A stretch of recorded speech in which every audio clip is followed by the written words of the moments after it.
오늘은 에스겔서 24장을 읽게 됩니다. 땅의 주제가 녹슨가마, 비유를 통해서 상징적인 말씀을 우리에게 전하고 있습니다. 먼저 6절 말씀을 함께 읽겠습니다. 그러므로 나 주 여호와가 말하노라.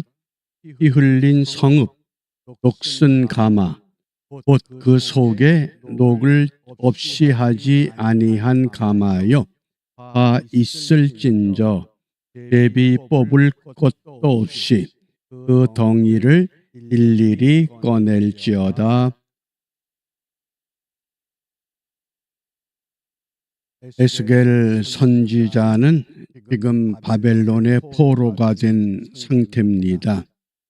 비록 바벨론의 포로가 되어 있지만 예루살렘을 향한 하나님의 말씀을 오늘 녹슨가마로 비유해서 말씀을 전합니다.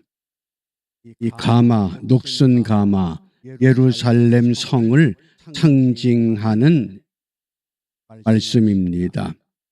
이 녹슨가마를 피 흘린 성읍이다. 피 흘린 성읍. 에스겔서가 크게 세 단락으로 구분됩니다. 1장부터 24장은 이스라엘의 멸망에 관한 예언입니다. 특별히 24장에 와서는 왜 예루살렘이 멸망하는가에 대한 결론을 말씀하는 장입니다. 25장부터 39장은 하나님은 하나님의 백성들만 무너뜨리는 것이 아니라 25장부터는 예루살렘 주위의 여러 나라들, 열방까지도 하나님은 무너뜨리실 것을 말씀합니다. 그리고 40장부터 마지막 48장에서는 이스라엘을 회복시키실 것이다. 그리고 이스라엘이 회복되는 것뿐만 아니라 새로운 성전을 회복시키실 것을 말씀합니다. 그러므로 24장에서 오늘 하나님은 두 가지 비유를 통해서 예루살렘의 멸망을 말씀합니다. 첫 번째는 예루살렘은 녹슨가마와 같다. 1절부터 14절의 내용입니다. 또 15절부터 27절은 선지자 에스겔의 아내가 갑자기 세상을 떠납니다. 가장 가깝던 가족이 세상을 떠났을 때에 제사장들은 어떻게 해야 되느냐? 자기 부모나 자기 자녀나 가장 가까운 가족이 세상을 떠났을 때에 제사장들은 슬퍼할 수 없는 규정이 있습니다. 그러니까 하나님의 백성들이 하나님의 도성 예루살렘이 갑자기 무너지고 멸망해도 슬퍼할 수 없는 그런 상황이 될 것을 말씀하고 있습니다. 오늘 그 시대의 배경을 우리가 먼저 살펴봅니다. 1절입니다. 제9년 10월 10일에 그래서 10월에 금식이 시작이 되는 겁니다. 제9년 10월 10일에 여호와의 말씀이 내게 임하여 가라사대. 하나님의 말씀이 선지자 에스겔에게 9년 10월 10일 그러니까 여호야긴 왕이 바벨론의 2차 포로로 붙잡혀 간 때로부터 9년 또 바벨론의 군대가 시드기야가 왕이 된 후에 그 예루살렘을 포위한 그런 상태 그때가 이제 9년째라고 하는 것을 정확하게 그 날짜를 예고합니다. 왜냐하면 이 선지자 에스겔의 환상이라고 하는 것이 막연한 것이 아니라 정확한 날짜, 정확한 말씀에 의해서 하나님이 주시는 예언이라고 하는 것을 더욱 뜻깊게 강조하는 말씀이라고 하겠습니다. 그리고 어떤 내용이냐? 2절에 보면 인자야 너는 날짜 곧 오늘날을 기록하라. 이 9년 10월 10일이라고 하는 이 날짜를 기록해 놓으라 역사적인 의미를 부여하셨습니다. 무엇 때문에?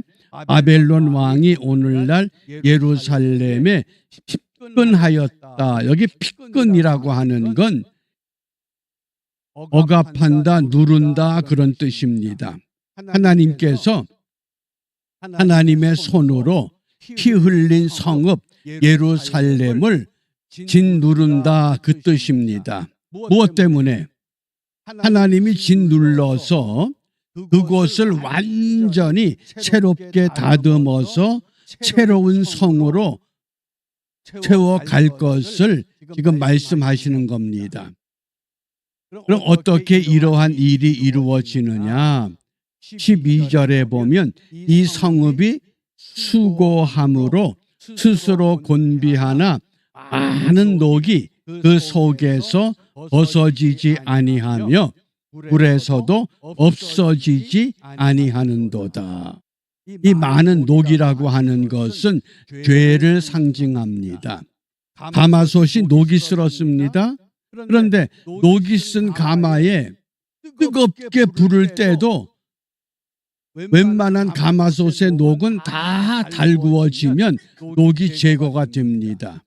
그런데 피 흘린 성읍, 이 예루살렘 성은 아무리 불을 떼고 시뻘겋게 가마솥을 달구어도 그 속에 녹이 벗어지지 않는다. 죄가 소멸되지 않는다. 그러니까 죄악의 상태가 너무 심각하다. 그러니 하나님께서 그 하나님의 손을 펴서 예루살렘 성을 짓누른다, 피끈하겠다. 그것이 24장 전반부 1절부터 14절 녹슨 가마를 비유해서 예루살렘의 상태를 지금 말씀을 합니다. 하나님의 도성이지만은 그 도성의 복이 하나님의 백성들이 너무 죄악 가운데 깊이 관여되어 있기 까닭에 이제 그 성은 무너질 수밖에 없다고 단언하신 겁니다. 그 다음에 이제 두 번째 비유가 시작됩니다. 18절에 보면 내가 아침에 백성에게 고하였더니 저녁에 내 아내가 죽기로. 선지자 에스겔의 아내가 갑자기 세상을 떠났습니다. 무엇 때문에? 하나님이 에스겔 선지자에게 말씀을 통해서 명령하셨습니다. 어떤 명령을 하셨느냐?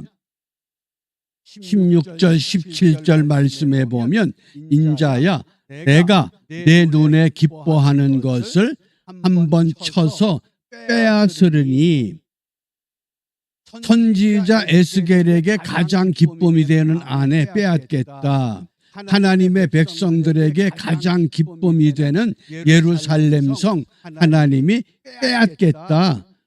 그때 너는 슬퍼하거나 울거나 눈물을 흘리거나 하지 말며 죽은 자들을 위하여 슬퍼하지 말고 종용히 탄식하며 수건으로 머리를 동이고 발에 신을 신고 입술을 가리우지 말고 사람에 부의하는 식물을 먹지 말라. 장례식을 위해서 그 차려진 음식까지도 먹지 말라고 단호하게 말씀하셨습니다. 그런데 갑자기 선지자 에스겔의 아내가 세상을 떠났습니다. 왜 그렇습니까? 하루아침에 하나님은 예루살렘 성을 무너뜨릴 수 있고 빼앗을 수 있다고 하는 말씀입니다. 가장 사랑하는 사람을 하나님은 어느 한 순간에 데려갈 수 있다고 말씀을 합니다. 그것을 통해서 오늘 우리에게 무엇을 말씀하시고자 합니까?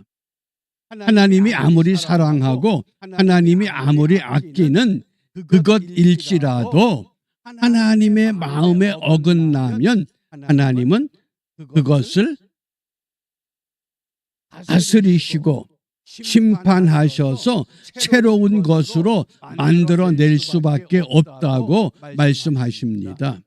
그것이 바로 피 흘린 성읍, 녹슨 가마와 같고 선지자 에스겔의 아내와 같은 그런 성읍. 이런 성읍이 왜 이렇게 됐느냐? 그 녹슨 가마의 녹이라고 하는 건 뭡니까? 죄의 찌꺼기들을 말합니다. 무너지지 않는, 없어지지 않는 죄의 찌꺼기. 오늘 이 아침 시간에 내 안에 이 녹슨 찌꺼기가 아직도 남아있는 것은 없는가? 우리가 그것을 분명히 헤아려 볼 줄 알아야 합니다.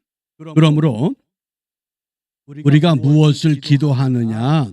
에스겔 18장 30절에 이스라엘 족속아 내가 너희 각 사람의 행한 대로 공문할지라.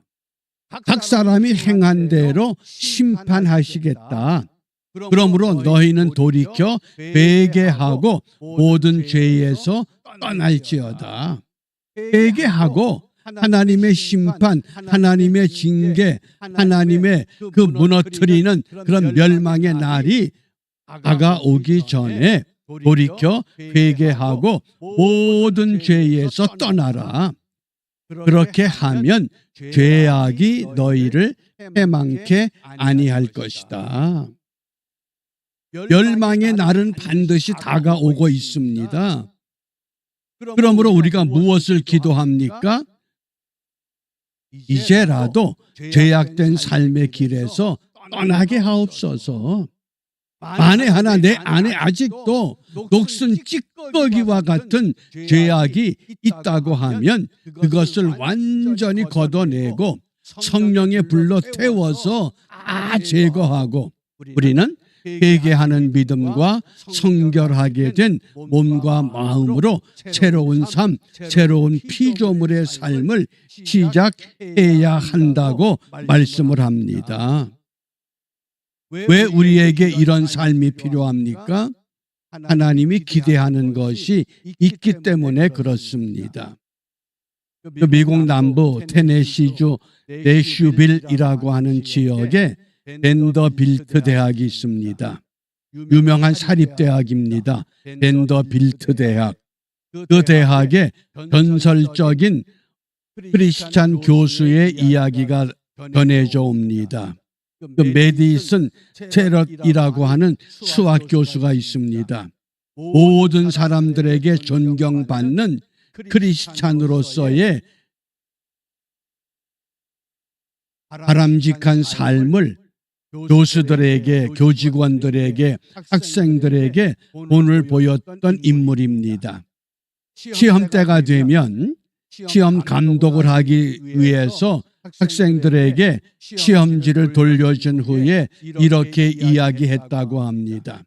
여러분을 감독하는 사람은 두 사람입니다.